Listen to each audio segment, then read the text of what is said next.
शक्ति पृथक्करण तथा नियंत्रण व संतुलन का सिद्धांत, separation of powers and checks and balance. America का संविधान। मैं doctor Mohanlal Goswami, assistant professor of political science, government girls college Hanumangarh.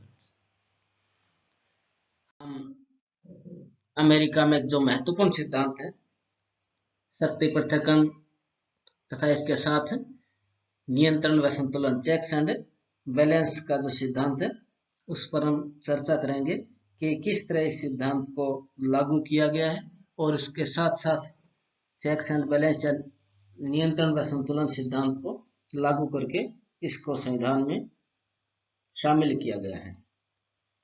सरकार के तीन अंग होते हैं, व्यवस्थापिका, कार्यपालिका व न्यायपालिका, और तीनों के अपने अपने काम सभी देशों में एक जैसे ही होते हैं, चाहे नाम उसका लो। व्यवस्थापिका कानून बनाती है, कार्यपालिका लागू करती है और न्यायपालिका न्याय करती है।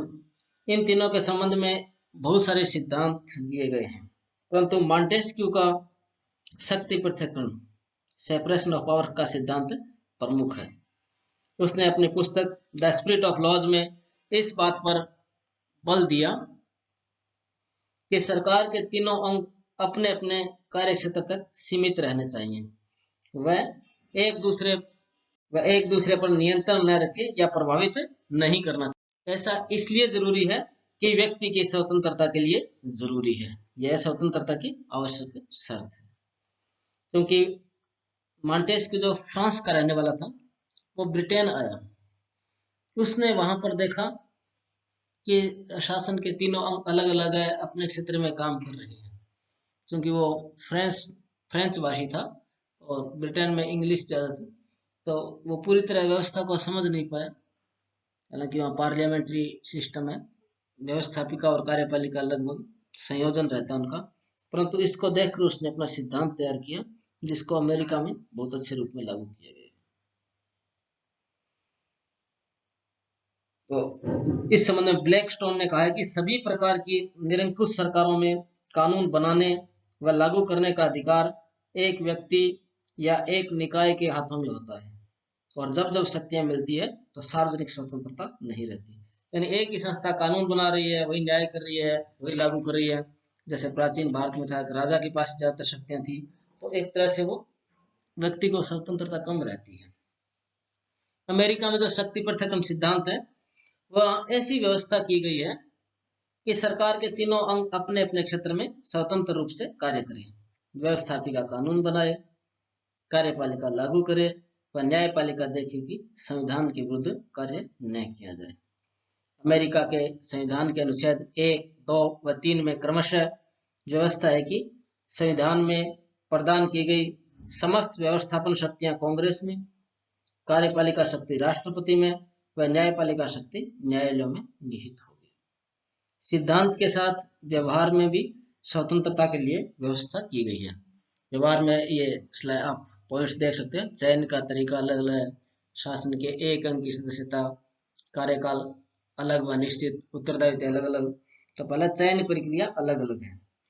सीनेट व प्रतिनिधि सभा के सदस्य प्रत्यक्ष जनता द्वारा निर्वाचित होते हैं। राष्ट्रपति निर्वाचक मंडल द्वारा व न्यायाधीशों की नियुक्ति सीनेट के अनुसमर्थन से राष्ट्रपति द्वारा होती है। शासन के एक अंग की सदस्यता। अमेरिका में एक समय कोई व्यक्ति व्यवस्थापिका, कार्यपालिका या न्यायपालिका में से एक ही अंग की सदस्यता प्राप्त कर सकता है। यानी दो अंगों की एक साथ नहीं हो सकती।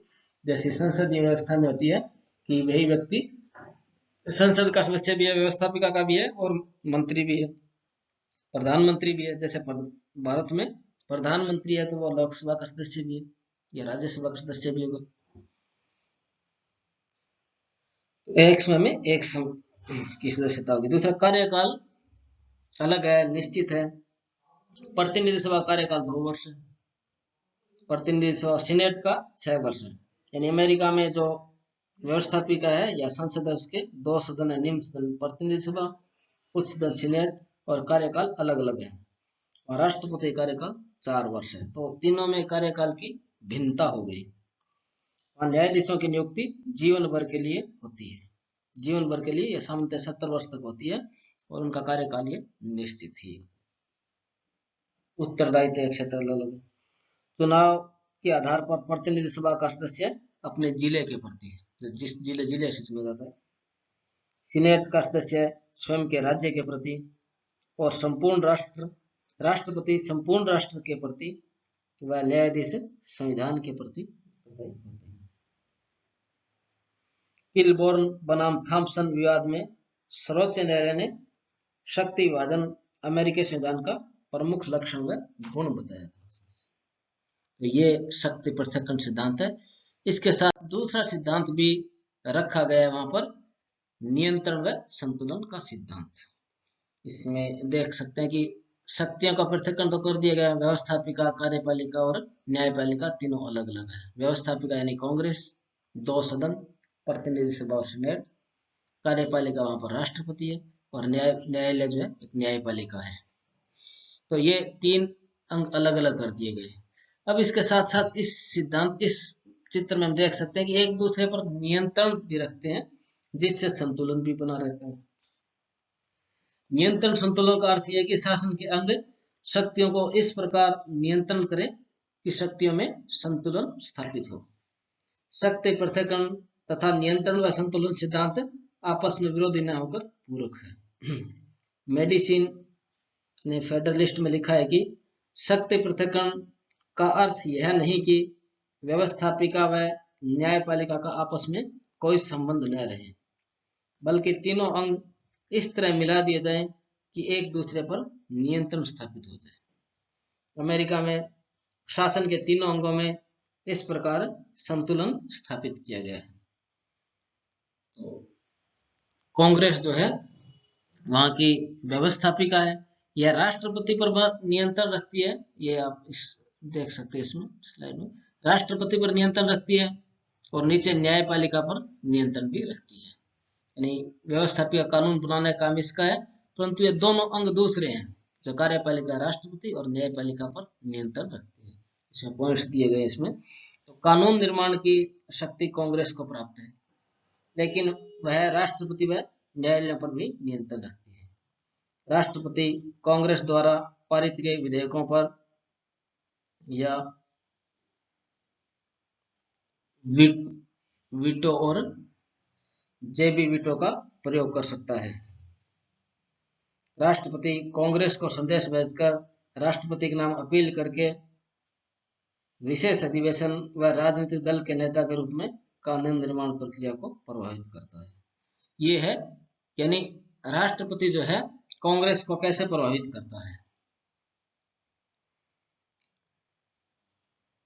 ये विधेयकों पर वीटो कर सकता है, संदेश भेज सकता है, और विशेष अधिवेशन। और यहाँ देख सकते हैं 1 नंबर में कांग्रेस राष्ट्रपति पर कैसे नियंत्रण रखेगी। वो संधियां जो भी राष्ट्रपति द्वारा की जाती है उसकी स्वीकृति कांग्रेस से लेनी होती है। कोई भी नियुक्ति करती है उसकी पुष्टि कांग्रेस द्वारा और विशेष रूप से सीनेट द्वारा की जाती है। इस संबंध में एक सीनेटोरियल शिष्टाचार का भी विकास हुआ है। फिर महाभियोग, कांग्रेस महाभियोग द्वारा राष्ट्रपति को हटा सकती है। बजट पारित करना, जो बजट पारित करने का काम है वो कांग्रेस के पास ही है, इससे राष्ट्रपति पर नियंत्रण रहता है। और न्यायपालिका पर नियंत्रण की शक्ति कांग्रेस जो है न्यायपालिका पर कैसे रखती है, वो महाभियोग द्वारा न्यायाधीशों को हटा सकती है। न्यायाधीशों की संख्या तय करने का काम उसके पास है, और निम्न संघीय न्यायालयों का गठन कर सकता है। यानी न्याय के क्षेत्र में कांग्रेस का नियंत्रण रहता है। यहाँ देखिए राष्ट्रपति कार्यपालिका कांग्रेस पर नियंत्रण कैसे रखता है, तो विधेयकों पर वीटो, ये कोई भी विधेयक कानून तब बनता है जब दोनों सदनों में यानी प्रतिनिधि सभा और सीनेट में पारित होकर राष्ट्रपति के हस्ताक्षर होते हैं। तो इस संबंध में वह वीटो यानी निषेधाधिकार का प्रयोग कर सकता है। एक तो निलंबनकारी और एक जेबी या पॉकेट वीटो। निलंबनकारी यानी जब कांग्रेस का अधिवेशन चल रहा होता है तो उस समय वो पुनर्विचार के लिए एक तरह से लौटा सकता है, यानी हस्ताक्षर करने से मना कर सकता है, और कांग्रेस पुनः एक विशेष बहुमत से पारित कर देता है, तो बिना राष्ट्रपति के स्वीकृति कानून बन जाता है। या दूसरा पॉकेट या जेबी वीटो, जब कांग्रेस का अधिवेशन चल रहा होता है और अंतिम 10 दिनों में कोई विधेयक पारित किया जाता है और राष्ट्रपति न तो उस पर हाँ लिखता है न ना लिखता है, तो वो विधेयक समाप्त हो जाता है। इसे पॉकेट या जेबी वीटो कहा जाता है। ये छोटा क्वेश्चन भी पूछा जाता है। संदेश भेजना, राष्ट्रपति कांग्रेस को संदेश भेज सकता है। जिस तरह भारत में राष्ट्रपति का अभिभाषण होता है, इस तरह संदेश भेजता है जिसमें देश की प्रमुख समस्याओं पर कानून निर्माण संबंधी बातें बताता है। या विशेष अधिवेशन के लिए वो कह सकता है कि विशेष अधिवेशन बुलाया जाए और उसमें यह कानून पारित किया जाए। इसका भी बहुत प्रभाव है। और न्यायपालिका पर राष्ट्रपति कैसे नियंत्रण रखता है? न्यायाधीशों की नियुक्ति उसके द्वारा की जाती है। या संघीय अपराधों के लिए क्षमादान, कोई संघीय अपराध है उसके लिए किया जा सकता है, या सार्वजनिक क्षमादान दिया जा सकता है। जैसे गृह युद्ध अमेरिका में हुआ था, उस दौरान कुछ लोगों को सार्वजनिक क्षमादान दिया गया था, परंतु महाभियोग से दंडित व्यक्ति को क्षमादान नहीं दिया जा सकता। तीसरा देखिए, न्यायपालिका, न्यायालय राष्ट्रपति और कांग्रेस पर नियंत्रण की शक्ति है। तो कांग्रेस निर्मित विधियों की व्याख्या, यानी कांग्रेस ने जो भी विधियां निर्मित की है उसकी अंतिम व्याख्या, उसमें क्या सही है क्या गलत है, क्या उसका शब्दों का वास्तविक अर्थ क्या है, इसकी अंतिम व्याख्या न्यायालय द्वारा की जाती है और मोर पर्टिकुलरली सर्वोच्च न्यायालय द्वारा की जाती है। प्रशासनिक कार्यों की वैधता की जांच, जो भी प्रशासन के काम किए जाते हैं कार्यपालिका द्वारा वो संविधान के अनुसार ही होना चाहिए। अगर संविधान के अनुसार नहीं है तो रद्द किया जा सकता है।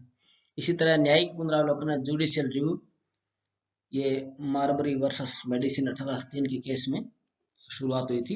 ये छोटा क्वेश्चन भी पूछा था, इसका अलग वीडियो भी है। तो इसमें कांग्रेस के बनाए कानून और कार्यपालिका के आदेशों की संवैधानिकता की जांच की जाती है, यानी अगर संविधान के अनुसार सही है या नहीं है। अगर संविधान के अनुसार सही नहीं है तो उनको रद्द किया जा सकता है, और या आंशिक रूप से उस सीमा तक रद्द किया जा सकता है जहां तक वो सही नहीं होता, संविधान के अनुसार नहीं है। तो इस प्रकार वहां पर शासन के जो तीनों अंग हैं, व्यवस्थापिका, कार्यपालिका, न्यायपालिका, एक दूसरे पर नियंत्रण रखते हैं और जिससे संतुलन बनाए रहते। चित्र में ये बताया कांग्रेस किस तरह दोनों अंगों पर नियंत्रण कर रहा है, राष्ट्रपति किस तरह से कर रहा है और न्यायालय भी किस तरह से कर रहा है। इसमें से इस प्रकार इसको बहुत ही अच्छे रूप में अपनाया गया है। इस सिद्धांत की हम आलोचना भी कर सकते हैं कि इस शक्ति पृथक्करण तथा नियंत्रण संतुलन से, इस सिद्धांत से शासन में एकता का अभाव है। अमेरिका में किसी भी एक अंग को शासन के लिए उत्तरदायी ठहराया नहीं जा सकता, एक दूसरे पर जिम्मेदारी डालने का प्रयास करते हैं। यानी ये काम व्यवस्थापिका ने किया, कार्यपालिका ने किया, तो एक दूसरे पर जिम्मेदारी डालते हैं। या सुप्रीम कोर्ट में कोई रद्द हो गया तो वो कह सकते हैं हमने तो विधेयक पारित कर दिया, सुप्रीम कोर्ट ने रद्द कर दिया, तो पूरी तरह से जिम्मेदार नहीं है। अनेक बार राष्ट्रपति व कांग्रेस के बीच विरोध की स्थिति पैदा हो जाती है, विशेष रूप से तब जब राष्ट्रपति एक दल का व कांग्रेस में दूसरे दल का बहुमत है।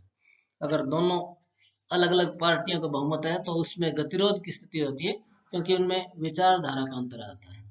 अमेरिका में दो मुख्य पार्टियां हैं, रिपब्लिक पार्टी और डेमोक्रेटिक पार्टी, तो बहुत बार ऐसा होता है कि वो दूसरी पार्टी का आ जाता है उसमें। नियंत्रण, फिर इसका अगर मूल्यांकन करें तो नियंत्रण व संतुलन का प्रभाव कुछ कम हो रहा है। कुछ परंपराओं का विकास ऐसे हुआ है जैसे सीनेट की शिष्टता या सीनेटोरियल शिष्टाचार व कार्यपालिका समझौते, अवकाश नियुक्तियां। इन्होंने सीनेट के अनुसमर्थन के बिना भी नियुक्तियां का अधिकार दे दिया गया है। तो ये परंपरा का विकास हुआ है। कार्यपालिका समझौते पर सीनेट की अनुसमर्थन की आवश्यकता नहीं होती है, यानी कोई समझौता किया जाता है साधारण तब तो सीनेट के अनुसमर्थन किया संधियों की स्वीकृति समझौतों पर, परंतु कार्यपालिका समझौते पर नहीं है। इसलिए राष्ट्रपति दूसरों देशों से कार्यपालिका समझौतों पर बल देता है, यानी बिना सीनेट के समर्थन के भी कर सकता है। राजनीतिक दलों के विकास के कारण भी तीनों अंगों में सहयोग की भावना पैदा हुई है, यानी राजनीतिक दल जो है उनको जोड़ने वाला एक तत्व है। एक ही पार्टी का अगर वही बहुमत है प्रतिनिधि सभा में, सीनेट में और राष्ट्रपति, तब तो बहुत ही सहयोग के साथ काम होता है। राष्ट्रपति के नेतृत्व के कारण भी जनता व मीडिया से सीधा जुड़ गया है। यदि राष्ट्रपति प्रभावशाली हो तो नीचे जनता से अपील करते हुए कुछ सीमा तक कांग्रेस व सर्वोच्च न्यायालय को वो प्रभावित कर सकते हैं। इससे नियंत्रण और संतुलन जो सिद्धांत है, उसका जो कुछ बुराइयां हैं वो दूर होकर प्रशासन बहुत ही समृद्ध तरीके से रन कर सकता है। तो इस प्रकार हमने अमेरिकी संविधान में महत्वपूर्ण जो सिद्धांत है मॉन्टेस्क्यू का, शक्ति पृथक्करण को लागू किया गया, उसके साथ साथ नियंत्रण व संतुलन सिद्धांत, और उसकी कुछ कमियां रह जाती है या त्रुटियां हैं, उसको भी वहां अमेरिका में दूर करने का प्रयास किया गया है। उम्मीद है आपको ये समझ में आया होगा। धन्यवाद।